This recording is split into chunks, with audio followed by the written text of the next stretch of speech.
মদের ফুল বাগানে বাগান করেছে আগমন তার উপরে যদি বাগান হয়ে আলোকিত মনময় হইল চঞ্চল। আমি কালিকা জিজ্ঞাসা করে আসি কে জীবন কেন আমার মদের ফুল বাগানে করেছে আগমন। রাজেন্দ্রী তুমি তাই যাও, ততক্ষণ বড় আমরা দৃশ্য খেয়ে বিশ্রাম করি।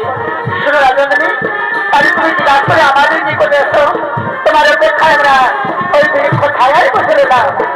আর তোমরা তাই যাও, আমি তাহলে জিজ্ঞাসা করে তোমাদের নিকটে এই মুহূর্তে ফিরে আসছি। যাও, তারপরে বিকাশে বিশ্রাম করো। আমি চললাম ওই তোমাকে জিজ্ঞাসা করার জন্য।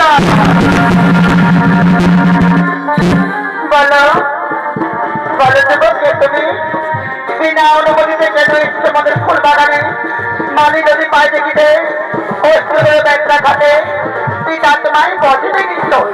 শুনো রাজনীতি